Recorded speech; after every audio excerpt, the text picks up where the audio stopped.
नमस्कार दोस्तों, हिंदी कहानी की कक्षा में आप सभी का स्वागत है। लीजिए सुनिए मुंशी प्रेमचंद की लिखी कहानी नरक का मार्ग। रात भक्तमाल पढ़ते पढ़ते न जाने कब नींद आ गई। कैसे कैसे महात्मा थे जिनके लिए भगवत प्रेम ही सब कुछ था, इसी में मग्न रहते थे। ऐसी भक्ति बड़ी तपस्या से मिलती है। क्या मैं वह तपस्या नहीं कर सकती? इस जीवन में और कौन सा सुख रखा है? आभूषणों से जिसे प्रेम हो जाने, यहाँ तो इनको देखकर आंखें फूटती है। धन दौलत पर जो प्राण देता हो वह जाने, यहाँ तो इसका नाम सुनकर ज्वर सा चढ़ाता है। कल पगली सुशीला ने कितने उमंगों से मेरा श्रृंगार किया था, कितने प्रेम से बालों में फूल गूंथे, कितना मना करती रही, न मानी। आखिर वही हुआ जिसका मुझे भय था। जितनी देर उसके साथ हंसी थी, उससे कहीं ज्यादा देर रोई। संसार में ऐसी भी कोई स्त्री है जिसका पति उसका श्रृंगार देखकर सिर से पांव तक जल उठे? कौन ऐसी स्त्री है जो अपने पति के मुंह से ये शब्द सुने, तुम मेरा परलोक बिगाड़ोगी, और कुछ नहीं तुम्हारे रंग ढंग कह देते हैं, और मनुष्य उसका दिल विष खा लेने को चाहे? भगवान, संसार में ऐसे भी मनुष्य हैं। आखिर में नीचे चली गई और भक्तिमाल पढ़ने लगी। अब वृंदावन बिहारी की ही सेवा करूंगी, उन्हीं को अपना श्रृंगार दिखाऊंगी। वह तो देख कर न जलेंगे, वह तो हमारे मन का हाल जानते हैं। भगवान, मैं अपने मन को कैसे समझाऊं? तुम अंतर्यामी हो, तुम मेरे रोम रोम का हाल जानते हो। मैं चाहती हूँ कि उन्हें अपना इष्ट समझूं, उनके चरणों की सेवा करूं, उनके इशारे पर चलूं। उन्हें मेरी किसी बात से, किसी व्यवहार से नाम मात्र भी दुख न हो। वह निर्दोष हैं। जो कुछ मेरे भाग्य में था वह हुआ। न उनका दोष है, न माता पिता का। सारा दोष मेरे नसीबों का ही है। लेकिन यह सब जानते हुए भी जब उन्हें आते देखती हूँ तो मेरा दिल बैठ जाता है। मुंह पर मुर्दनी सी छा जाती है, सिर भारी हो जाता है। जी चाहता है इनकी सूरत न देखूं, बात तक करने को जी नहीं चाहता। कदाचित शत्रु को भी देखकर किसी का मन इतना क्लांत नहीं होता होगा। उनके आने के समय दिल में धड़कन सी होने लगती है। दो एक दिन के लिए कहीं चले जाते हैं तो दिल पर से बोझ उठ जाता है। हंसती भी हूँ, बोलती भी हूँ, जीवन में कुछ आनंद आने लगता है। लेकिन उनके आने का समाचार पाते ही फिर चारों ओर अंधकार। चित्त की ऐसी दशा को क्या है? चित्त की ऐसी दशा क्यों है, यह मैं नहीं कह सकती। मुझे तो ऐसा जान पड़ता है कि पूर्व जन्म में हम दोनों में बैर था। उसी बैर का बदला लेने के लिए उन्होंने मुझसे विवाह किया। वही पुराने संस्कार हमारे मन में बने हुए हैं। नहीं तो वह मुझे देख देख कर क्यों जलते और मैं उनकी सूरत से क्यों घृणा करती? विवाह करने का तो यह मतलब नहीं हुआ करता। मैं अपने घर कहीं इससे सुखी थी। कदाचित मैं जीवन पर्यंत अपने घर आनंद से रह सकती थी। लेकिन इस लोक प्रथा का बुरा हो जो अभागिन कन्याओं को किसी न किसी पुरुष के गले में बांध देना अनिवार्य समझती हैं। वह क्या जानता है कि कितनी युवतियां उसके नाम को रो रही है, कितने अभिलाषाओं से लहराते हुए कोमल हृदय उसके पैरों तले रोंदे जा रहे हैं। युवती के लिए पति कैसी कैसी मधुर कल्पनाओं का स्रोत होता है। पुरुष में जो उत्तम है, श्रेष्ठ है, दर्शनीय है, उसकी सजीव मूर्ति इस शब्द के ध्यान में आते ही उसकी नज़रों के सामने आकर खड़ी हो जाती हैं। लेकिन मेरे लिए यह शब्द क्या है? हृदय में उठने वाला शूल, कलेजे में खटकने वाला कांटा, आंखों में गड़ने वाली किरकिरी, अंतकरण को भेदने वाला व्यंग्य बाण।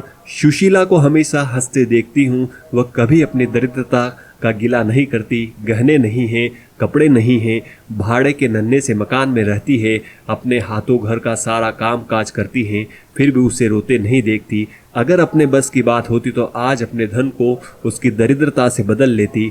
अपने पतिदेव को मुस्कुराते हुए घर में आते देखकर उसका सारा दुख दारिद्र्य छुमंतर हो जाता है। छाती गज भर की हो जाती है। उसके प्रेमालिंगन में वह सुख है जिस पर तीनों लोक का धन न्यौछावर कर दूं। आज मुझसे जब्त न हो सका। मैंने पूछा, तुमने मुझसे किस लिए विवाह किया था? यह प्रश्न महीनों से मेरे मन में उठता था, पर मन को रोकती चली आती थी। आज प्याला छलक पड़ा। यह प्रश्न सुनकर कुछ बौखला से गए, बगले झांकने लगे, खीसे निकाल कर बोले, घर संभालने के लिए, गृहस्थी का भार उठाने के लिए, और नहीं क्या भोग विलास के लिए? घरनी के बिना घर भूतों का डेरा सा मालूम होता था। नौकर चाकर घर की संपत्ति उड़ाए देते थे। जो चीज यहाँ पड़ी रहती थी कोई उसको देखने वाला न था। तो अब मालूम हुआ कि मैं इस घर की चौकसी के लिए लाई गई हूँ। मुझे इस घर की रक्षा करनी चाहिए और अपने को धन्य समझना चाहिए कि यह सारी संपत्ति मेरी है। मुख्य वस्तु संपत्ति है, मैं तो केवल चौकीदार नहीं हूँ। ऐसे घर में आज ही आग लग जाए। अब तक तो मैं अनजान में घर की चौकसी करती थी। जितना वह चाहते थे उतना न सही, पर अपनी बुद्धि के अनुसार अवश्य करती थी। आज से किसी चीज को भूल कर भी छूने की कसम खाती हूँ। आज से किसी चीज को भूलकर भी छूने की कसम खाती हूँ। यह मैं जानती हूँ कोई पुरुष घर की चौकसी के लिए विवाह नहीं करता और इन महाशय ने चिढ़कर यह बात मुझसे कही।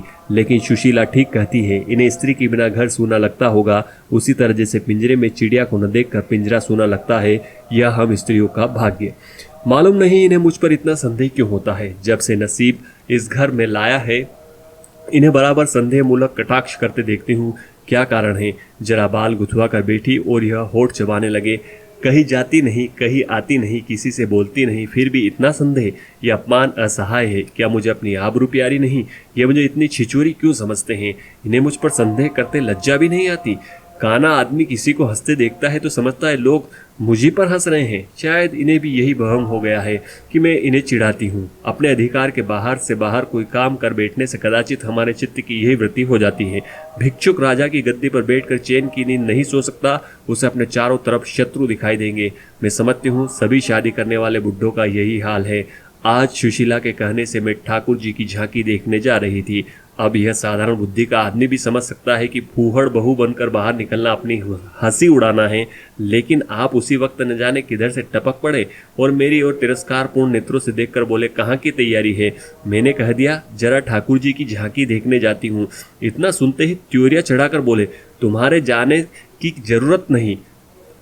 तुम्हारे जाने की कुछ जरूरत नहीं। जो अपने पति की सेवा नहीं कर सकती उसे देवताओं के दर्शन से पुण्य के बदले पाप होता। मुझसे उड़ने चली हो। मैं औरतों की नस नस पहचानता हूँ। ऐसा क्रोध आया कि बस अब क्या कहूँ। उसी दम कपड़े बदल डाले और प्रण कर लिया कि अब कभी दर्शन करने जाऊंगी। इस अविश्वास का भी कुछ ठिकाना न जाने क्या सोच कर रुक गई। उनकी बात का जवाब तो यही था कि उसी क्षण घर से चल खड़ी हुई होती, फिर देखती मेरा क्या कर लेते।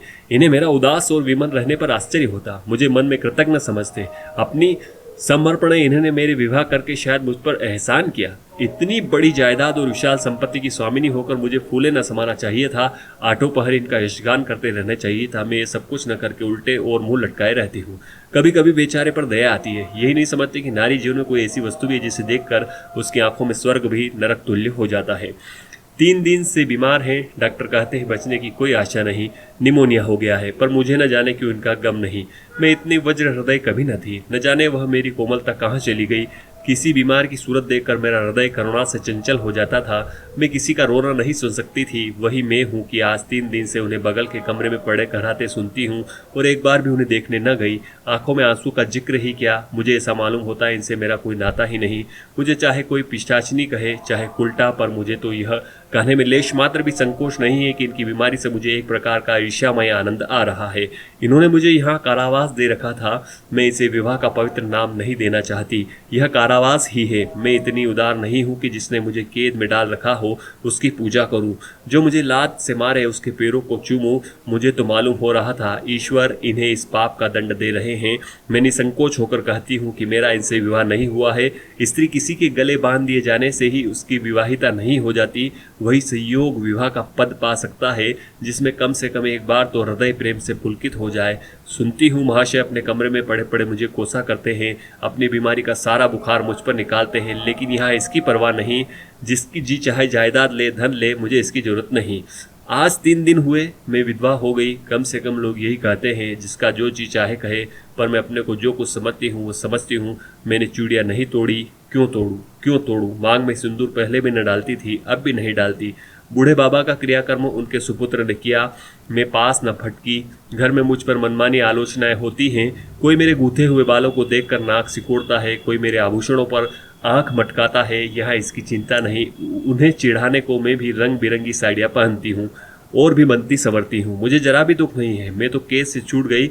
इधर कई दिन सुशीला के घर गई। छोटा सा मकान है, कोई सजावट न सामान, चारपाइया तक नहीं, पर सुशीला कितने आनंद से रहती है। उसका उल्लास देखकर मेरे मन में भी भांति भांति की कल्पनाएं उठने लगती हैं। उन्हें कुत्सित क्यों कहूँ जब मेरा मन उन्हें कुत्सित नहीं समझता। इनके जीवन में कितना उत्साह है। आंखें मुस्कुराती रहती हैं, होठों पर मधुर हास्य खेलता रहता है, बातों में प्रेम का स्रोत बहता हुआ जान पड़ता है। इस आनंद से चाहे वह कितना ही क्षणिक हो, जीवन सफल हो जाता है। फिर उसे कोई भूल नहीं सकता। उसी स्मृति अंत तक के लिए काफ़ी हो जाती है। इस मिजराब की चोट हृदय के तारों को अंतकाल तक मधुर स्वरों से कंपित रख सकती हैं। एक दिन मैंने सुशीला से कहा, अगर तेरे पतिदेव कहीं परदेश चले जाए तो रोते रोते मर जाएगी। सुशीला गंभीर भाव से बोली, नहीं बहन, मरूंगी नहीं, उनकी याद सदैव प्रफुल्लित करती रहेगी, चाहे उन्हें परदेश में बरसों लग जाए। मैं यही प्रेम चाहती हूँ, इसी चोट के लिए मेरा मन तड़पता रहता है। मैं भी ऐसी ही स्मृति चाहती हूँ जिससे दिल के तार सदैव बजते रहे, जिसका नशा नित्य छाया रहे। रात रोते रोते हिचकियां बंद गई। न जाने क्यों दिल भर आता था। अपना जीवन सामने एक बीहड़ मैदान की भांति फैला हुआ मालूम होता था, जहां बगलों के सिवा हरियाली का नाम नहीं। घर फाड़े खाता था। चित्त ऐसा चंचल हो रहा था कि कहीं उड़ जाऊं। आजकल भक्ति के ग्रंथों की ओर ताकने को जी नहीं चाहता। कहीं सैर करने जाने की भी इच्छा नहीं होती। क्या चाहती हूँ वह मैं स्वयं भी नहीं जानती, लेकिन मैं जो जानती वह मेरा एक एक रोम रोम जानता है। मैं अपनी भावनाओं को संजीव मूर्ति है। मेरा एक एक अंग मेरी आंतरिक वेदना का अंतर्नाद हो रहा है। मेरे चित्त की चंचलता उस अंतिम दशा को पहुंच गई है जब मनुष्य को निंदा की न लज्जा रहती है और न भय। जिन लोभी स्वार्थी माता पिता ने मुझे कुएं में ढकेला, जिस पाषाण हृदय प्राणी ने मेरी मांग में सिंदूर डालने का स्वांग किया, उनके प्रति मेरे मन में बार बार दुष्कामनाएं उठती है। मैं उन्हें लज्जित करना चाहती हूँ। मैं अपने मुंह में कालिक लगाकर उनके मुख में कालिक लगाना चाहती हूँ। मैं अपने प्राण देकर उन्हें प्राण दंड दिलाना चाहती हूँ। मेरा नारित्व लुप्त हो गया है। मेरे हृदय में प्रचंड ज्वाला उठी हुई है। घर के सारे आदमी सो रहे थे। मैं चुपके से नीचे उतरी, द्वार खोला और घर से निकली, जैसे कोई प्राणी गर्मी से व्याकुल होकर घर से निकले और किसी खुली हुई जगह की ओर दौड़े। उस मकान में मेरा दम घुट रहा था। सड़क पर सन्नाटा था। दुकानें बंद हो चुकी थी। सहसा एक बुढ़िया आती हुई दिखाई दी। मैं डरी कहीं ये चुड़ैल न हो। बुढ़िया ने मेरे समीप आकर मुझे सिर से पांव तक देखा और बोली, किसकी राह देख रही हो? मैंने चिढ़कर कहा, मौत की। बुढ़िया, तुम्हारे नसीब में तो अभी जिंदगी के बड़े बड़े सुख भोगने लिखे हैं। अंधेरी रात गुजर गई। आसमान पर सुबह की रोशनी नजर आ रही है। मैंने हंसकर कहा, अंधेरे में भी तुम्हारी आंखें इतनी तेज है, नसीबों की लिखावट पढ़ लेती है। बुढ़िया, आंखों से नहीं पढ़ती बेटी, अक्ल से पढ़ती हूँ। धूप में चूड़े नहीं सफेद किए। तुम्हारे दिन गए और अच्छे दिन आ रहे हैं। हंसो मत बेटी। यही काम करते इतनी उम्र गुजर गई। इसी बुढ़िया की बदौलत जो नदी में कूदने जा रही थी, वे आज फूलों की सेज पर सो रही है। जो जहर का प्याला पीने को तैयार थी, वे आज दूध की कुल्लियां कर रही है। इसलिए इतनी रात गई निकलती हूँ कि अपने हाथों किसी अभागिन का उद्धार हो सके तो करूं। किसी से कुछ नहीं मांगती। भगवान का दिया सब कुछ घर में है। केवल यही इच्छा है, उन्हें धन, जिन्हें संतान की इच्छा उन्हें संतान, बस। और क्या कहूँ? वह मंत्र बता देती हूँ कि जिसकी जो इच्छा हो पूरी हो जाए। मैंने कहा, मुझे न धन चाहिए न संतान। मेरी मनोकामना तुम्हारे बस की बात नहीं। बुढ़िया हंसी। बेटी, जो तुम चाहती हो वह मैं जानती हूँ। तुम वह चीज चाहती हो जो संसार में होते हुए स्वर्ग की है, जो देवताओं के वरदान से भी ज्यादा आनंदप्रद है, जो आकाश कुसुम है, गुलर का फूल है और अमावस का चांद है। लेकिन मेरे मंत्र में वह शक्ति है जो भाग्य को भी संवार सकती है। तुम प्रेम की प्यासी हो। मैं तुम्हें उस नाव पर बैठा सकती हूँ जो प्रेम के सागर में प्रेम की तरंगों पर क्रीड़ा करती हुई तुम्हें पार उतार दे। मैंने उत्कंठित होकर पूछा, माता तुम्हारा घर कहाँ है? बुढ़िया, बहुत नजदीक है बेटी, तुम चलो, मैं अपनी आंखों पर बिठा कर ले चलूं। मुझे ऐसा मालूम हुआ यह कोई आकाश की देवी है।